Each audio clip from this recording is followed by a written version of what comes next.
What's up, y'all? This is Ty. How y'all doing? Did everybody have a good Thanksgiving? Did you enjoy your food? I hope y'all went somewhere good because I know, COVID had us a little stressed out this year, and they were telling people not to gather too much and make sure you limited where you went. I hope y'all went somewhere good. I hope the person whose house you went to, if it wasn't your own house, could cook, because ain't nothing worse than going somewhere for Thanksgiving and the person can't cook the food. I got a story about that. We ain't gonna tell that story here, but anyway, my Thanksgiving was great. I went over to my cousin's house, and she throws down. She cooks like the seniors in the family. She definitely inherited their spirit. She throws down like the seniors. So they you know shout outs to her. Shout outs to her. She cooks, man. She cooks. But anyway, I ain't here to talk about cooking. I'm here to talk about season 2, episode 2, homecoming of For Life.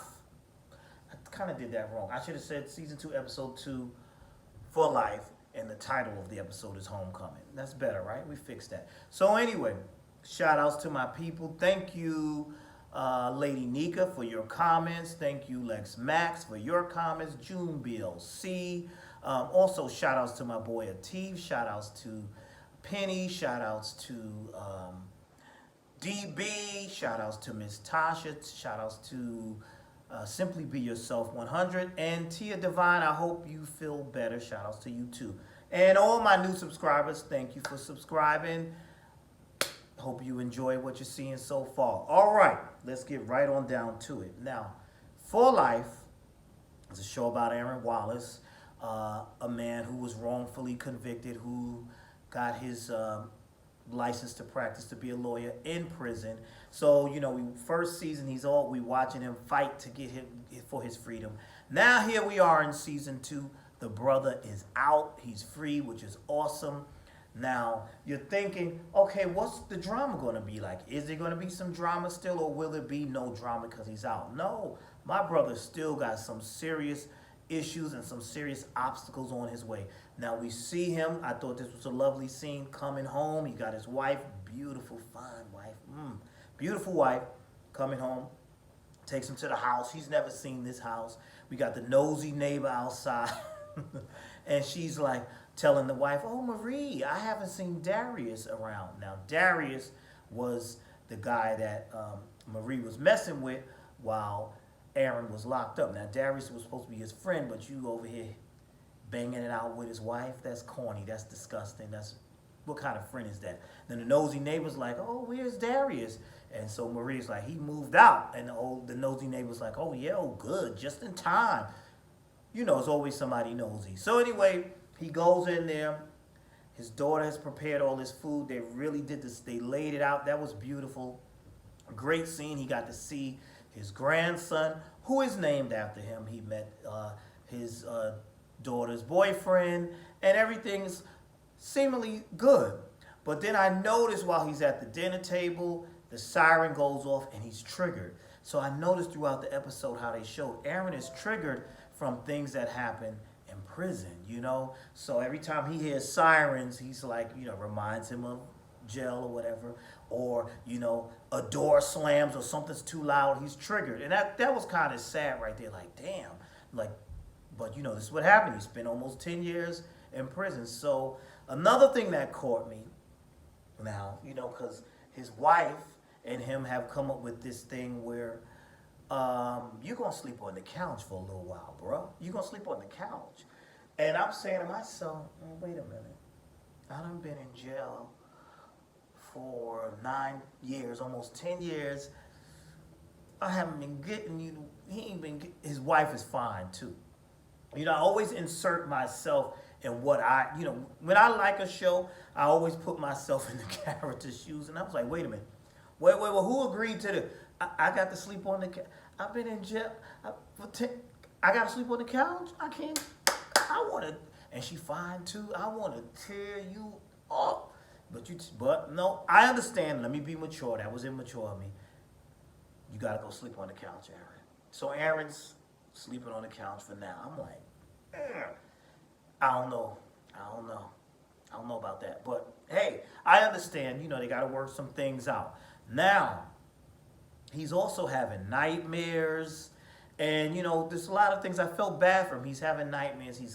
But he's focused, but there's things I don't think he expected to happen to him. And I like that. Shout outs to the writers for that. Because it's not like, oh, he's out and all happy-go-lucky, he's just going to defend people. No, they're showing that he's still struggling, that he's still having these issues. But now, he has a plan. He wants to help Jamal, which is his friend who's still in jail. And Jamal is in jail for killing his sister's abusive boyfriend. So he goes to meet Jamal's sister, Georgia, and she's a cook or whatever, and she's kind of apprehensive. She's acting like she don't want to speak to him. He says, listen, I need an affidavit from you and a statement that could help your brother and get him out. And then we see this shady character standing there, and he tells Georgia, oh, your lunch break is up. Like, I knew something was up with dude. I was like, who is this dude? I knew something was up with him because he was just real funny acting. And, the door slammed, and that triggered Aaron. And then we see somebody's watching Aaron. So we know that Aaron took down Maskins, which was a powerful prosecutor. And, he kind of shook the system when he proved his innocence and all the things he went through. So there's a target on his back. Law enforcement is targeting him. So we see that the guy that was, spying on him, that is Scotty, who is Aaron's now probation officer. Now, we saw the scene where he was in the police precinct, whatever, and his boss told him, listen, this is your assignment. This is who you got to follow. This is who you're going to be, his probation officer. He said, listen, I ain't going to mess this man up and things like that. He said, no, listen, he took down Maskins, so he's a slick one, so you got to watch him. So he's trying to put the battery in Scotty's back, and I like how Scotty says, so wait a minute now, you just give this case to me because if and when we take him down, y'all don't want it to be a white person, a white officer that take him down, so you assign it to the black man. And Scotty, you're exactly right. That's exactly what he was doing. But the guy said, no, I did this because you're the best man for the job. No, you ain't. You ain't the best man for the job. You probably good. You ain't the best man for the job. You the best color for the job. Because like you thought, bro, they're doing this because they want to take down Aaron, and so they don't want to make it look like it's racist or anything. So you black too, so we gonna throw you over there with him. That's what we gonna do. You gonna have you watch him. Now Scotty, when he introduces himself to Aaron, it's automatic clashing. Aaron was not pleased with Scotty, and Scotty's basically telling him, listen, I need to see what this place look like. Scotty's trying to get in the house. Aaron is trying to get in the house. Scotty was like, you ain't got no key? She ain't giving you no key? Okay, he's asking all types of questions. He coming and taking pictures of throughout the house. I need to see this. I need to see that. I need to see this. Really getting on Aaron's nerve. And he told Aaron, listen, you on probation, and you agreed to probation. This is what we do in probation. He's asking what you plan to do for a job. And so Aaron is like, well, I'm going to do these cases. He said, no, I'm going to suggest you take this little pamphlet here. Just insulting Aaron. Like, I'm going to take this little pamphlet here. They can go down to this program. They're going to show you how to write a resume. I'm a lawyer. You think he don't know how to write a resume? I'm like, Scotty was getting on my nerves too. And then Scotty told him, I see you've been fishing around with Georgia and a little boyfriend. You need to leave them alone. There are problems. But you see, Aaron is stubborn. Aaron wants to do things his way. And I kind of agree with some things that Scotty was saying when he said, things cannot, the way you did things in the big house, that's not how it goes out here. You gotta kind of bend a little bit. But, Aaron is not feeling that at all. He's like, listen, I'm going to do what I want to do. I'm going to do things on my terms. I'm going to do things that I feel is right.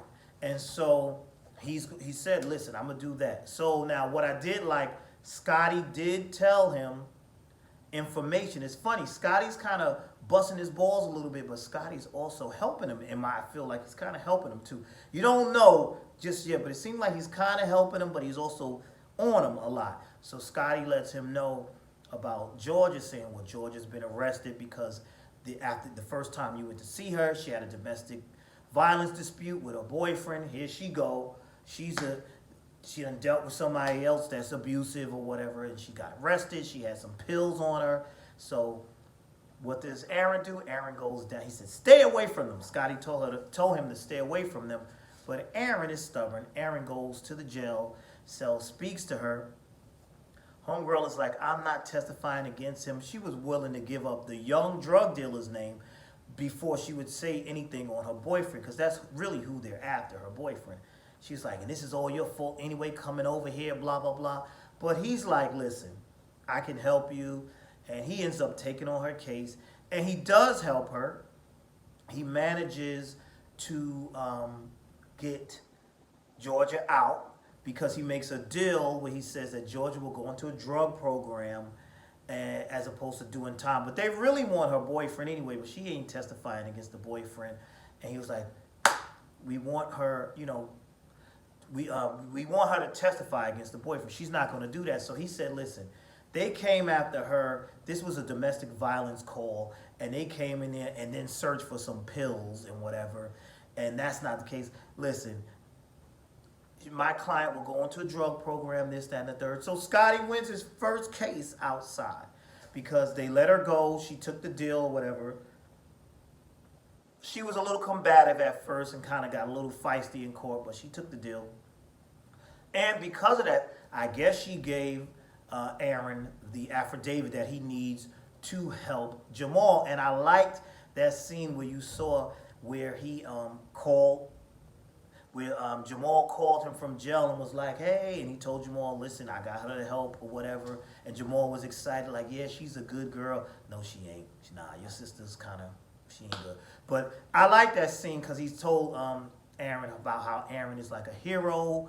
He's like, in jail, like he's like a superhero. And you hear other people, "Oh, that's Aaron you speaking to?" That was pretty cool. Other things that happened in this episode. Spence. What's his name? Spence or Spencer? What's that guy's name? I think it's Spencer. Spencer, the rich man who is the father of the woman who overdosed in Aaron's club back in the day and who was really down Aaron's throat as well, wants Aaron to work with him and saying, "We could really do some wonderful things here. Come work with me and my foundation. I got my money's long. I got money. I can help." But Aaron is like, "You are one of the reasons why I was in jail for almost 10 years. You going to help me get those 10 years back? I need to rebuild." So Aaron is not really feeling him.